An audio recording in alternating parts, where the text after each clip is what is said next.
Hello everyone, welcome to my channel DM learn academy. DM learn একাডেমির YouTube প্ল্যাটফর্মে সবাইকে স্বাগত জানাই। বন্ধুরা, আশা করি তোমরা সবাই ভালো আছো। হ্যাঁ বন্ধুরা, বুঝতে পারছি হয়তো তোমরা কিছুটা হলেও মনের দিক থেকে একটু ব্যথিত আছো, কারণ গত রবিবার অর্থাৎ 24শে ডিসেম্বর যে ডব্লিউবি টেট পরীক্ষা হলো, সেই টেট পরীক্ষার যে প্রশ্নপত্র বা প্রশ্নের যে মান, সেই প্রশ্নের মান দেখে আমারও কিন্তু খুবই খারাপ লেগেছে। এবং সিলেবাসের যে অনুযায়ী প্রশ্ন হওয়ার কথা, তার থেকে কিন্তু একটু অন্য ধাঁচের কিন্তু প্রশ্ন অবশ্যই করেছে। তার জন্য কিন্তু অবশ্যই তোমাদের এক্সাম অনেকে তোমরা বলেছো যে তোমাদের খারাপ হয়েছে। ওকে, তো বন্ধু, তা নিয়ে কিন্তু যদি তোমরা অবশ্যই পিছিয়ে যাও, তাহলে কিন্তু আগামী দিন তোমরা অবশ্যই সাকসেস হতে পারবে না। তাহলে অবশ্যই কিন্তু তোমাদের সেই পুরোনো দিনের সে যা হয়েছে সেটা ভুলে গিয়ে আবার নতুনভাবে কিন্তু তোমাদেরকে প্রস্তুতি শুরু করতে হবে। ওকে, আর আমি একটু মনের দিক থেকে একটু কনফিউশনের মধ্যে ছিলাম এবং মনের দিক থেকে একটু ব্যাকফুটে ছিলাম, তার জন্য কিন্তু আমি ভিডিও আপলোড করতে পারিনি। তো বন্ধুরা, আবার শুরু করছি নতুনভাবে। অবশ্যই তোমরা সাথে থাকো এবং তোমরা যারা নতুন আমার চ্যানেলের ভিডিওগুলো দেখছো, অবশ্যই করে চটপট করে সাবস্ক্রাইব করে নাও। তাহলে কিন্তু আমার সঙ্গে এইভাবে সুন্দর সুন্দর ভিডিও, গুরুত্বপূর্ণ অবশ্যই প্র্যাকটিস সেটগুলো অবশ্যই পেয়ে যাবে তোমরা। এবং আজকের থেকে শুরু করছি এই প্র্যাকটিস সেটগুলো অবশ্যই তোমাদের জন্য খুবই কিন্তু সাহায্য করে পরীক্ষার ক্ষেত্রে। ওকে, আর তোমরা ডব্লিউবি টেটের পাশাপাশি অবশ্যই তোমরা WBP, KP, PSC clerk, group D, food SI বিভিন্ন পরীক্ষার জন্য অবশ্যই প্রিপারেশন নিতে পারো। এবং আজকের এমন একটি অংশ নিয়ে চলে এসেছি, দেখো সাবজেক্টের ইভিএস এবং জিকে থেকে। দেখো ভারতবর্ষের জীব বৈচিত্র্য, দেখো যে কোনো পরীক্ষার ক্ষেত্রে কিন্তু ভারতবর্ষের জীব বৈচিত্র্য অবশ্যই একটি গুরুত্বপূর্ণ অধ্যায়। ঠিক আছে, তাই আজকের কিন্তু এই ভারতবর্ষের জীব বৈচিত্র্য দিয়ে শুরু করছি আগামী দিন নতুনভাবে পথ চলা। তাই প্রত্যেককে বলছি তোমরা অবশ্যই শেষ পর্যন্ত দেখতে হবে। আজকের গুরুত্বপূর্ণ প্রশ্ন রয়েছে 50টি পরীক্ষা আসার মতো সম্পূর্ণভাবে। তো চলো দেখে নেবো খুব তাড়াতাড়ি আমরা প্রশ্নগুলো কি কি রয়েছে। আর তোমরা যারা আমার চ্যানেলে নতুন অবশ্যই সাবস্ক্রাইব করে নেবো। আর তার সঙ্গে সঙ্গে পিডিএফ গুলো অবশ্যই পেতে তোমরা টেলিগ্রাম গ্রুপে যুক্ত হয়ে যাও। ওকে, টেলিগ্রাম গ্রুপের লিঙ্ক কিন্তু ডিসক্রিপশনে দেওয়া রয়েছে।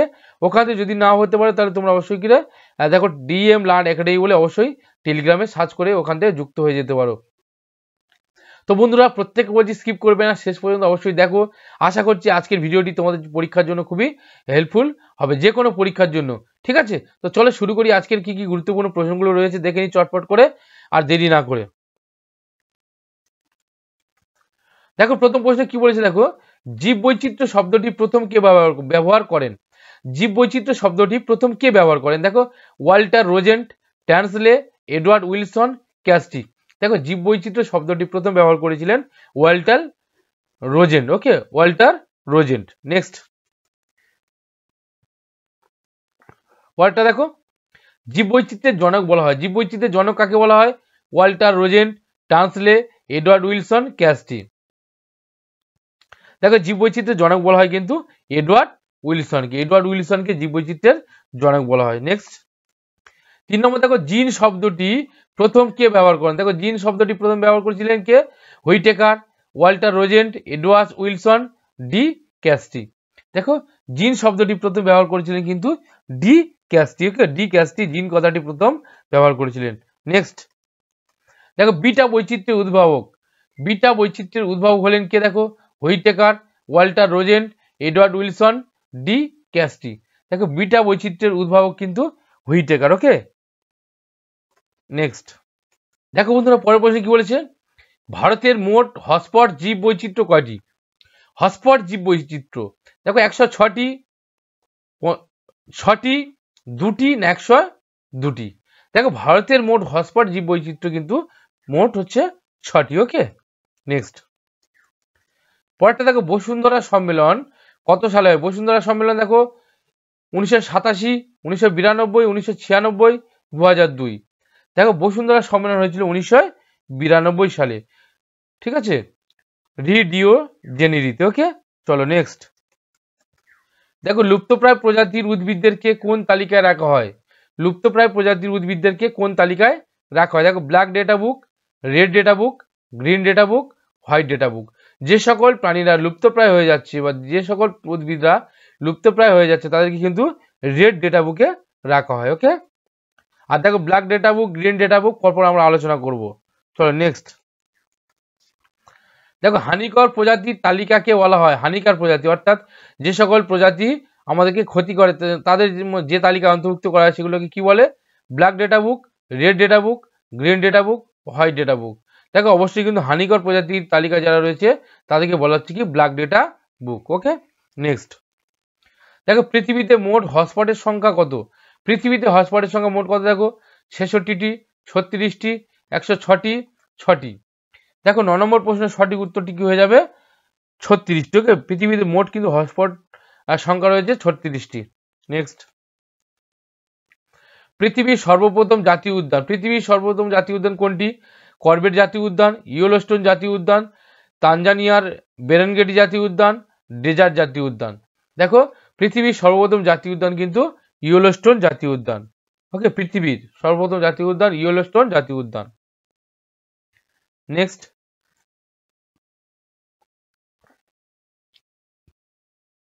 দেখো পৃথিবীর বৃহত্তম জাতীয় উদ্যানের নাম কি? পৃথিবীর বৃহত্তম জাতীয় উদ্যান, দেখো করবেট জাতীয় উদ্যান, ইয়েলোস্টোন জাতীয় উদ্যান, তানজানিয়ার বেরেনগেটি জাতীয় উদ্যান, ডেজার্ট জাতীয় উদ্যান।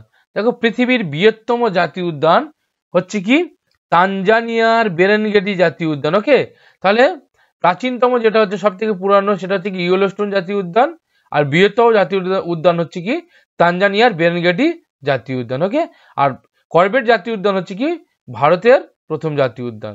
নেক্সট দেখো ভারতের প্রথম জাতীয় উদ্যান বলে দিয়েছে, দেখো ভারতের প্রথম জাতীয় উদ্যান কোনটি? জিম করবেট জাতীয় উদ্যান, পেরিয়ার জাতীয় উদ্যান, নীলগিরি, ডেজার্ট জাতীয় উদ্যান। অবশ্যই দেখো জিম করবেট জাতীয় উদ্যান, অবশ্যই এর আগে বলে দিলাম ভারতের প্রথম জাতীয় উদ্যান। নেক্সট ভারতের বৃহত্তম জাতীয় উদ্যান, ভারতের বৃহত্তম জাতীয় উদ্যান কোনটি? দেখো করবেট জাতীয় উদ্যান, ইয়েলোস্টোন জাতীয় উদ্যান, তানজানিয়ার বেরেনগেটি জাতীয় উদ্যান, ডেজার্ট জাতীয় উদ্যান। বৃহত্তম জাতীয় উদ্যান হচ্ছে কি ডেজার্ট জাতীয় উদ্যান, ভারতের বৃহত্তম ডেজার্ট জাতীয় উদ্যান। নেক্সট দেখো পরের প্রশ্ন কি বলছে? ভারতের ক্ষুদ্রতম জাতীয় উদ্যান কোনটি? করবেট জাতীয় উদ্যান, দক্ষিণ বাটন আইল্যান্ড, তানজানিয়ার বেরেনগেটি জাতীয় উদ্যান, ডেজার্ট জাতীয় উদ্যান। দেখো ভারতের কিন্তু বৃহত্তম হচ্ছে ডেজার্ট জাতীয় উদ্যান, আর প্রাচীন হচ্ছে করবেট জাতীয় উদ্যান, আর ক্ষুদ্রতম হচ্ছে কি দক্ষিণ বাটন আইল্যান্ড জাতীয় উদ্যান। ওকে, নেক্সট পেরিয়ার জাতীয় উদ্যান, পেরিয়ার জাতীয় উদ্যান কোথায় অবস্থিত? অন্ধ্রপ্রদেশ, কেরলে, রাজস্থানে, গুজরাটে। দেখো পেরিয়ার জাতীয় উদ্যান খুবই গুরুত্বপূর্ণ একটি জাতীয় উদ্যান, এটা কোথায় অবস্থিত? কেরলে অবস্থিত। ওকে, কেরলে। নেক্সট 16 নম্বর প্রশ্ন, ভারতের প্রথম জীবমণ্ডল সংরক্ষণ অঞ্চল কোনটি? জীবমণ্ডল সংরক্ষণ অঞ্চল কোনটি প্রথম? গুজরাটের গির অরণ্য, অন্ধ্রপ্রদেশের নাগার্জুন সাগর, নীলগিরি সংরক্ষিত অঞ্চল, মান্নান উপসাগর সংরক্ষিত অঞ্চল। দেখো 16 নম্বর প্রশ্নের সঠিক উত্তর কি হবে? দেখো ভারতের প্রথম জীবমণ্ডল সংরক্ষিত অঞ্চল হচ্ছে কি নীলগিরি সংরক্ষিত অঞ্চল। ওকে, নীলগিরি সংরক্ষিত অঞ্চল। নেক্সট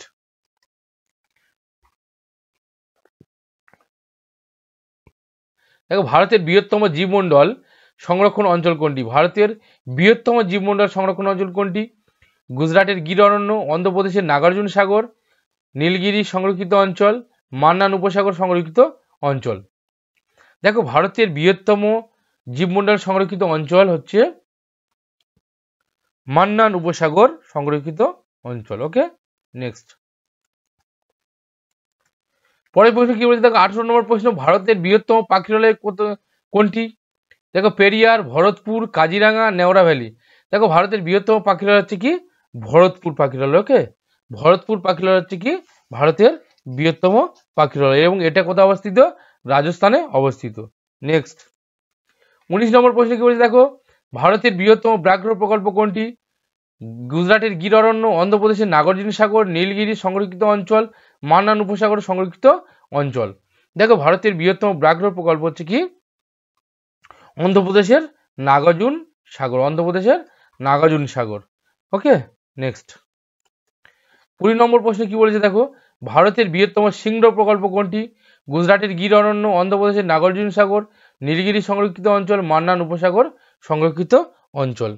দেখো ভারতের বৃহত্তম সিংহ প্রকল্প হচ্ছে কি গুজরাটের গির অরণ্য, গুজরাটের গির অরণ্য। ওকে, নেক্সট দেখো ভারতের বৃহত্তম গন্ডার প্রকল্প কোনটি? গুজরাটের গির অরণ্য, অন্ধ্রপ্রদেশের নাগার্জুন সাগর, নীলগিরি সংরক্ষিত অঞ্চল, অসমের কাজিরাঙ্গা। দেখো অবশ্যই কিন্তু গন্ডার প্রকল্পটি হচ্ছে কোথায়? অসমের কাজিরাঙ্গাতে। ওকে, নেক্সট। ভারতের বৃহত্তম হাতি প্রকল্প কোনটি? ভারতের বৃহত্তম হাতি প্রকল্প কেরলের পেরিয়ার, অন্ধ্রপ্রদেশের নাগার্জুন সাগর, নীলগিরি সংরক্ষিত অঞ্চল, অসমের কাজিরাঙ্গা। হাতি প্রকল্প, বৃহত্তম হাতি প্রকল্প হচ্ছে কেরলের পেরিয়ার। ওকে, নেক্সট। 23 নম্বর প্রশ্নে কি বলছে? ভারতের বৃহত্তম চিড়িয়াখানার নাম কি? বৃহত্তম চিড়িয়াখানা মুম্বাই চিড়িয়াখানা, কলকাতা আলিপুর চিড়িয়াখানা, সেন্ট্রাল চিড়িয়াখানা, ব্যারাকপুর জু। দেখো ভারতের বৃহত্তম চিড়িয়াখানার নাম কলকাতার আলিপুর চিড়িয়াখানা। ওকে, কলকাতার আলিপুর চিড়িয়াখানা হচ্ছে কি ভারতের বৃহত্তম চিড়িয়াখানা। নেক্সট। দেখো পৃথিবীর ক্ষুদ্রতম পাখির নাম। পৃথিবীর ক্ষুদ্রতম পাখির নাম উট পাখি, হ্যামিংবার্ড, উইবিল না চুরুই? তাহলে উট পাখি, হ্যামিংবার্ড, উইবিল না চুরুই? দেখো পৃথিবীর ক্ষুদ্রতম পাখি কিন্তু হ্যামিংবার্ড। ওকে, হ্যামিংবার্ড। নেক্সট। ভারতের বৃহত্তম উদ্ভিদ উদ্যান কোনটি? ভারতের বৃহত্তম উদ্ভিদ উদ্যান কোনটি?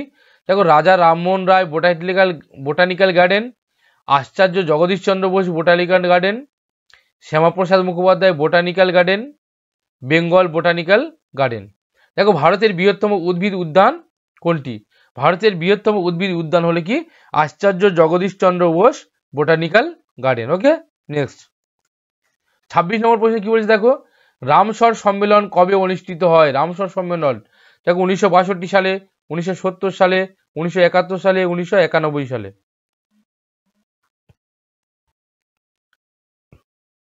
দেখো রামসর সম্মেলন হয়েছিল কিন্তু 1971 সালে। ওকে, নেক্সট। ভারতের মোট কতগুলি রামসর সাইট আছে? ভারতের মোট কতগুলি রামসর সাইট আছে? দেখো 70টি, 102টি, 75টি, 36টি। দেখো ভারতের মোট কিন্তু 75টি রামসর সাইট আছে। ওকে, নেক্সট। ভারতের বন্যপ্রাণী সংরক্ষণ আইন কবে পাস হয়? 1972 সালে, 1971 সালে, 1992 সালে, 2000 সালে। দেখো বন্যপ্রাণী সংরক্ষণ আইন কিন্তু হয়েছিল 1972 সালে। ওকে, তাহলে রামসর সম্মেলন হয়েছিল 1971 আর বন্যপ্রাণী সংরক্ষণ হয়েছিল 1972। নেক্সট। ভারতের জীববৈচিত্র্য আইন কবে পাস হয়? দেখো জীববৈচিত্র্য আইন কবে পাস হয়? 1972 সালে, 1971 সালে, 1992 সালে, 2002 সালে। দেখো এই ভারতের জীববৈচিত্র্য আইন পাস হয়েছিল 1992 সালে। নেক্সট। ভারতের মোট কতগুলি বায়োস্ফিয়ার রিজার্ভ আছে? ভারতের মোট কতগুলি বায়োস্ফিয়ার রিজার্ভ আছে? 27টি, 18টি, 36টি, 33টি। দেখো ভারতের মোট কিন্তু কতগুলি বায়োস্ফিয়ার রিজার্ভ আছে? দেখো ভারতের মোট 18টি বায়োস্ফিয়ার রিজার্ভ আছে। ওকে, ভারতের মোট কিন্তু 18টি বায়োস্ফিয়ার রিজার্ভ আছে। নেক্সট। দেখো একটি নির্দিষ্ট প্রাকৃতিক বাসভূমির হ্যাবিটেট মধ্যে যেমন বনভূমি, বিভিন্ন প্রজাতির গড় জীবন বৈচিত্র্যকে বলা হয়। তাহলে একটি নির্দিষ্ট প্রাকৃতিক বাসভূমির মধ্যে বিভিন্ন প্রজাতির গড় জীব বৈচিত্র্যকে কি বলা হচ্ছে? দেখো বিটা বৈচিত্র্য, আলফা বৈচিত্র্য, গামা বৈচিত্র্য না রৈখিক বৈচিত্র্য। তাহলে একটা নির্দিষ্ট প্রাকৃতিক বাসভূমির মধ্যে বলেছে। তাহলে যখন একটা নির্দিষ্ট প্রাকৃতিক বাসভূমির মধ্যে হবে তখনই কিন্তু বন্ধুরা সেটা হয়ে যাবে কি আলফা বৈচিত্র্য। ওকে, সেটা হচ্ছে আলফা বৈচিত্র্য। নেক্সট। ভারতের মোট কতগুলি ওয়ার্ল্ড হেরিটেজ সাইট আছে? ভারতের মোট কতগুলি ওয়ার্ল্ড হেরিটেজ সাইট আছে? দেখো 52টি, 36টি, 42টি, 102টি। তাহলে ভারতের মোট কতগুলি ওয়ার্ল্ড হেরিটেজ সাইট আছে? ভারতের মোট 42টি ওয়ার্ল্ড হেরিটেজ সাইট আছে। ওকে, নেক্সট। সম্পূর্ণরূপে বিলুপ্তি প্রাণী হলো সম্পূর্ণরূপে বিলুপ্তি। দেখো সম্পূর্ণরূপে বিলুপ্ত হয়ে গেছে কে? ডোডো পাখি, এশিয়াটিক চিতা, শকুন, একশৃঙ্গ গন্ডার। দেখো সম্পূর্ণরূপে যে প্রাণীটি বিলুপ্ত হয়ে গেছে সেটা হচ্ছে কি এশিয়াটিক চিতা। ওকে, সেটা এশিয়াটিক চিতা। ডোডো পাখি কিন্তু অবশ্যই বিলুপ্ত প্রায় প্রাণী, ঠিক আছে, ডোডো পাখি আমরা আর দেখতে পাই না। একশৃঙ্গ গন্ডার সেটাও প্রায় বিলুপ্তর পথে চলেছে। শকুন সেটাকে আমরা তেমনভাবে আর দেখতে পাই না। তাহলে সম্পূর্ণরূপে যে প্রাণীটি বিলুপ্ত হয়ে গেছে সেটা হচ্ছে কি এশিয়াটিক চিতা। ওকে, দেখো এশিয়াটিক চিতাবাঘ কিন্তু আমাদের আনা হয়েছিল ভারতে, কিন্তু তেমনভাবে ভারতে সেটাকে সংরক্ষণ করা সম্ভব হয়নি আবার নতুন করে। ঠিক আছে, নেক্সট দেখো বন্ধুরা 34 নম্বর প্রশ্ন কি বলেছে। 34 নম্বর প্রশ্ন বলেছে কিয়োটো প্রোটোকল কোন সালে হয়। দেখো কিয়োটো প্রোটোকল কোন সালে হয়, 2014 সালে, 2012 সালে, 2000 সালে, 2016 সালে। কিয়োটো প্রোটোকল হয়েছিল বন্ধুরা 2012 সালে। ওকে, 2012 সালে কিয়োটো প্রোটোকল হয়েছিল। নেক্সট পরেরটা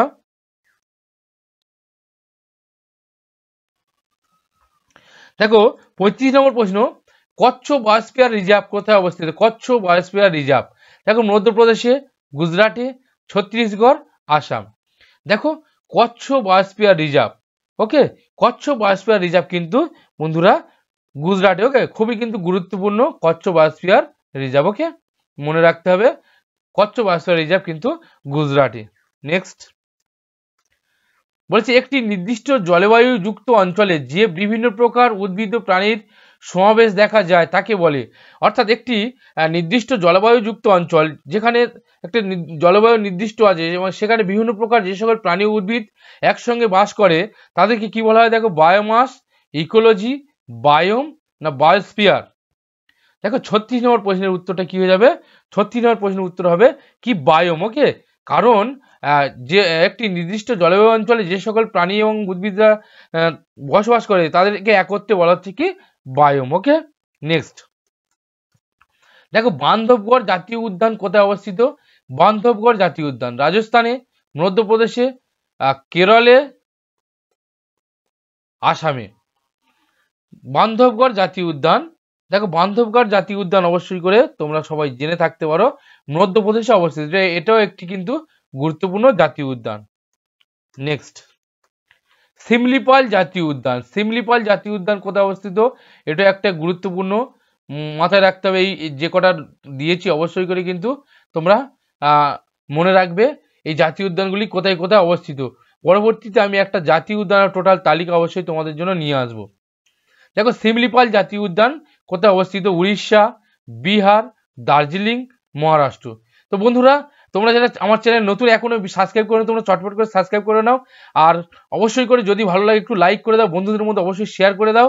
আর যদি তোমরা পিডিএফ পেতে চাও অবশ্যই করে টেলিগ্রাম করে ডিএম লার্ন একাডেমি করে সার্চ করে ওখান থেকে তোমরা অবশ্যই করে টেলিগ্রাম গ্রুপে যুক্ত হয়ে যাও।